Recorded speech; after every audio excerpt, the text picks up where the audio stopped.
딱 맞는 사람만 찾으려고 하다가는 평생 솔로를 면치 못한다. 알아서 맞춰주길 바라면 신을 만나세요. 메시아의 재림이나 기다리셔야 됩니다.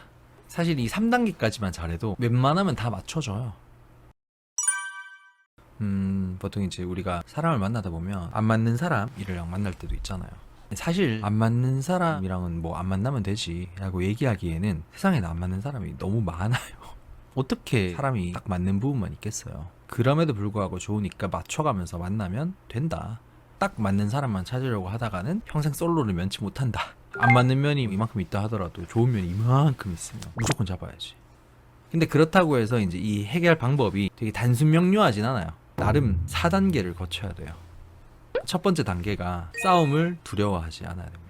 나는 연애를 할 때 절대 싸우기 싫어. 뭐 모든 사람들이 그렇게 생각을 하는 건 맞는데 아무리 내가 싸우기 싫다 하더라도 싸움을 회피하는 수준이면 솔직히 말해서 안 맞는 사람이랑 안 맞는 부분을 맞춰 나갈 수가 없어요. 그걸 시작조차 못합니다. 왜? 그걸 시작하는 게 싸움이니까. 말하지 않으면 내 마음을 모르는 게 당연한 건데, 내가 뭘 원하는지, 우리의 어떤 부분이 안 맞는지를 모르는 게 당연한데 말을 하다 보면 싸우게 될 수밖에 없어. 상대방이 알아서 바꾸면 된다고 그거를 눈치채고 그냥 신을 만나세요. 메시아의 재림이나 기다리셔야 됩니다. 어떻게 그런 사람이 있어요? 불가능하잖아. 나도 그걸 못하는데 어떻게 잔인하게 상대방한테 그걸 요구해. 저는 일단 터트리라고 얘기를 해요. 절대 꽁꽁 싸매고 있으면 안 된다. 문제 제기를 해야 된다. 부딪혀야 된다. 골마 터지기 전에. 그 예전에 이런 사람도 있었는데, 그 여자친구랑 2년을 만나면서 단 한 번도 싸우지 않았다고 자랑하던 형이었어요. 자기는 연애를 잘하고 있어서 여자친구가 진짜 좋은 사람이라서 그런 줄 알더라고요. 근데 저는 솔직히 아닌데, 건강한 관계가 아닌데 라고 생각을 했는데, 역시나 나중에 둘이 결혼해서 여친이 부인이 됐을 때 부인이 몰래 클럽 가려고 친구들이랑 얘기하다가 벌리고 막 난리도 아니었던 그런 기억이 나요. 그러니까 이게 안 싸우는 거는 한쪽이 참고 있거나 뭔가 썩어 문드러지고 있는 거예요. 그 전에 안 맞는 부분을 좀 터트려서 여기에 부딪혀야 된다. 저는 전전전 여친이랑 2년을 만났는데 그 친구랑 되게 많이 싸웠었어요. 어느 정도냐면 일주일에 2번씩 싸웠어요. 왜냐하면 제가 생각해보면 이 부분 좀 안 맞는데, 이 부분 나중에 내가 분명히 거슬려 할 것 같은데 라는 부분이 있으면 별로 화가 안 나는데 일부러 터트려요. 일부러 시비를 막 걸어. 이 부분 좀 마음에 안 든다. 이 부분 좀 아니다. 달라졌으면 좋겠다. 그리고 너도 좀 얘기해라. 뭐 이런 식으로 계속 시비를 걸었었고 엄청나게 싸웠고, 물론 확실하게 그 자리에서 풀긴 풀었고 그 짓거리를 1년 동안 했어요. 근데 되게 신기한 게 1년 정도 그렇게 계속 싸우니까 척하면 척이에요. 안 맞는 부분이 거의 없었어요. 내가 양보할 부분 양보하고 지가 양보할 부분 양보하고 서로 이해해줄 부분은 이해해주게 되더라. 그래서 1, 2, 3, 4단계까지 갈 필요도 없이 무식하게 1단계 싸움만 계속 반복해도 안 맞는 부분도 맞아지더라. 이게 나중에 익숙해지면 서운함 토로 대회를 개최해도 돼요. 나 오늘 서운한 거 얘기해도 돼? 오늘 대회 한번 열어볼까? 하면서 오늘 풀자가 될 수 있는 거죠. 근데 이게 안 맞는 걸 서로 대화로 푸는 걸 좋아하는데 무슨 이야기만 꺼내면 단어 하나하나에 기분 나빠하면서 내용은 듣지 않고 꼬투리 잡아요. 그걸로 의미 없이 더 다투는데, 이럴 때 어떻게 해야 돼요? 이게 과반수겠죠. 그렇기 때문에 사실상 2단계, 3단계, 4단계가 필요한 겁니다. 그래서 2단계는 협상 포인트를 찾는 거예요. 협상을 한다는 걸 사람들이 많이 착각을 하는 게, 내가 원하는 걸 제안하고 상대방이 들어주길 바라는 쪽으로 협상이라고 생각하는 게 되게 많더라고요.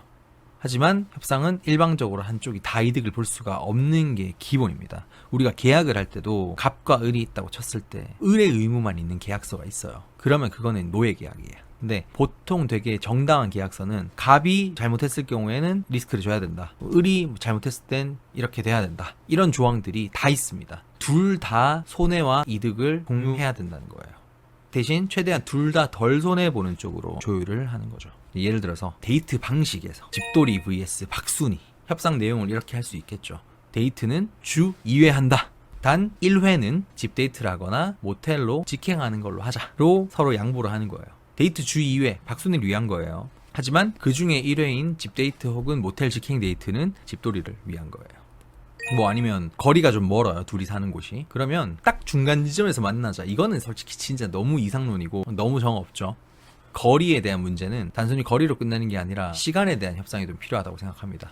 덜 바쁜 쪽이 바쁜 쪽한테 가준다고 협상을 하시는 게 제일 평화로워요.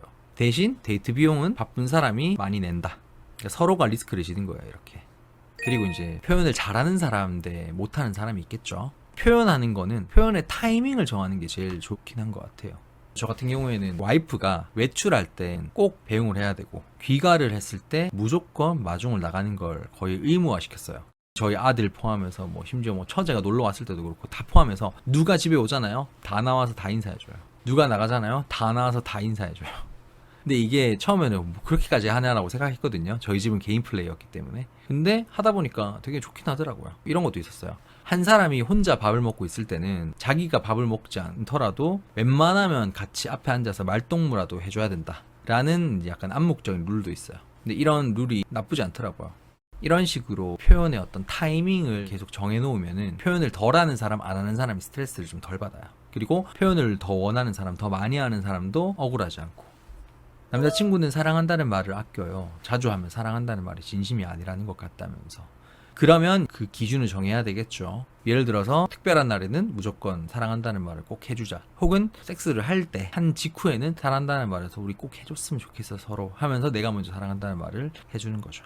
그러면 적응할 거예요. 뭐 사랑한다는 말이 엄청 어려운 것도 아니고. T vs F도 있죠 요즘에는. 티발러 시아의 악명이 자자한 T는 이런 의무를 요구해줘야 돼요. 무조건 그랬구나 라고 해주기. 중간에 절대 끊지 말고 끝까지 다 들어주기. 이거를 거의 세뇌를 시켜줘야 돼 T한테는. F한테 요구하는 건 뭐냐, 이유를 물어봤을 때 왜 그랬는지 꼭 대답해주기. 몰라, 그냥 안 돼, 이유 얘기해야 돼, T 만나려면 그래야 돼, 이런 식으로 서로에 대한 문제 해결 방식을 이제 조율하는 쪽으로 협상을 할 수가 있죠. 그리고 3단계, 똑같은 실수를 반복했을 때 그때는 3번까지는 용서해줘야 된다. 사람은 한 번에 고쳐지지 않아요 절대로. 똑같은 실수를 하더라도 최소 3번은 꼭 이해를 해줘야 상사를 만나는 느낌이 아니라 연인을 만나는 느낌을 유지할 수가 있어요. 대신에 내가 이제 이 부분을 넘어가 주는 걸 언급은 해야 됩니다. 사람은 이제 실수를 했을 때 스스로 그걸 인지하지도 못하는 경우가 많으니까요. 웃으면서 이거 했네? 이거 안 했네? 이렇게 언급은 해주는 거죠. 근데 1 스트라이크, 2 스트라이크, 3진 아웃 이런 식으로 감시하듯이 얘기를 하지는 않아야 합니다. 그러면 이제 또 상사 되는 거니까. 3번이라고 제가 얘기를 했는데 뭐 3번이 4번이 될 수도 있고 4번이 5번이 될 수도 있고 조금씩 이제 실수를 하는 빈도가 좀 줄어들든 강도가 약해지든 조금씩이라도 좀 좋아지는 여지가 있다면 저는 3번이 아니라 10번도 좀 이해를 해줄 수 있다고 봐요. 그리고 이제 이건 선택사항이긴 한데 서로가 기분 나쁘지 않게 맞춰갈 수 있는 장치가 있어요. 실수한 사람이 이거에 대해서 너무 안 지켰다 싶을 때 상대방한테 용서를 구해야 됩니다. 어떻게 구하냐, 내가 어떤 어드밴티지를 감수할지 자진납세를 하는 거예요. 쉽게 얘기해서 나 스스로한테 벌을 주는 모습을 보이는 거죠. 예를 들어서 뭐 술 먹고 연락이 두절됐다. 그러면 진짜 미안하면서 그냥 미안하다고 끝나면 안 되죠. 대신에 내가 2주 동안 금주할게, 혼술만 할게 라던가, 혹은 기존에 잡혀있던 다음 술 약속이 있을 수 있죠. 친구랑 있던 거, 그런 걸 파토내버리는 거예요. 왜냐하면 너무 내가 미안해서 안 되겠다, 나 이거 술 마시면 또 연락 두절되면 어떡하냐, 이거는 너에 대한 사죄라고 생각하고 진짜 내가 안 나갈게, 미안, 나 안 나간다고 지금 얘기했어, 카톡 캡처해서 막 보여줘. 이러면 솔직히 좀 사그라들죠. 한 번 더 용서해 줄 마음이 들죠. 그리고 이제 애정 표현을 계속 까먹었다. 제가 와이프랑 한다고 치면은 와이프가 혼자 밥을 먹고 있는데 저 혼자 침대에 누워서 폰을 보고 있었다, 이런 대역죄를 저질렀다. 그러면 출근을 해서든 뭐 밖에서든 다른 데서든 영상 통화를 하면서 뭐 노래를 불러주거나 갑자기 제로투를 추는 애교 영상을 찍어서 보내주거나 다른 방식으로 계속 표현을 해주는 거죠. 특별 이벤트를 계속 준비를 하는 거예요. 근데 그게 빵 터지고 이런 게 아니라 그냥 괜히 이 상황을 좀 특별하게 만드는 노력이라도 하는 걸 보여주는 거죠. 사실 이 3단계까지만 잘해도 웬만하면 다 맞춰져요. 대놓고 막 바람을 피는 사람이라던가 폭력을 쓰는 사람이라던가 그 어떤 노력도 하지 않고 뻗대고 나는 절대 손에 안 보려고 하면서 가스라이팅 엄청 하는 그런 극단적인 방향으로 안 맞는 것만 아니라면 웬만하면 다 맞춰줘요. 근데 이제 여기서 끝나면 조금 이제 아쉬워요. 그래서 필요한 게 4단계 사후정산입니다. 드디어 이제 그 부분이 잘 풀리고 있을 때쯤에 아무리 그게 잘 풀리고 있다 하더라도 그걸 종종 정산해 주지 않으면 나중에 또 안 좋은 초심으로 돌아가서 똑같은 문제가 터질 수 있거든요. 인간은 언제나 같은 실수를 반복하고 망각을 하는 그런 동물이니까 주기적으로 좀 칭찬봇이 좀 돼줘야 돼요. 안 맞는 부분이 서로 이제 잘 맞았다고 해서 이게 연애지, 이게 인생이지 이러고 있으면 그걸 당연하게 여기면 나중에 좀 이렇게 긴장이 풀어졌을 때 탈이 날 수 있어요. 요즘 우리 너무 좋아지고 있다, 이 부분 너무 잘 지키고 있네, 이렇게 해주니까 나 요즘 진짜 행복하다, 이렇게 와이프가 이것도 잘하더라고요. 혼자 먹을 때 약간 앉아있어 주는 것도 예전처럼 그냥 맛있게 먹고 하고 가는 게 아니라 옆에 앉아서 계속 도란도란 얘기를 해주니까 오빠 요즘에 진짜 이거 너무 좋다고 괜히 한 번 더 얘기해주고 그러니까 되게 익숙해서 더 하게 되더라고요.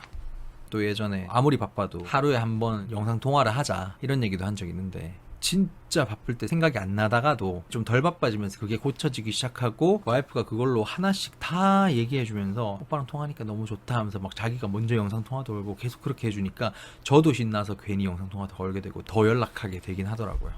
이러면 이제 서로 사랑이 샘솟는 거죠. 서로가 서로를 좋게 만들어가네요. 짱. 뭔가 엄청 신경 써야 하는 것 같은. 사실 처음에야 엄청 신경을 쓰지 맞춰가다 보면 그게 당연해질 때가 분명히 오거든요. 그러면 나중에 신경이 안 쓰입니다. 그냥 자연스럽게 되는 거예요. 그걸 보고 우리는 적응이라고 하죠.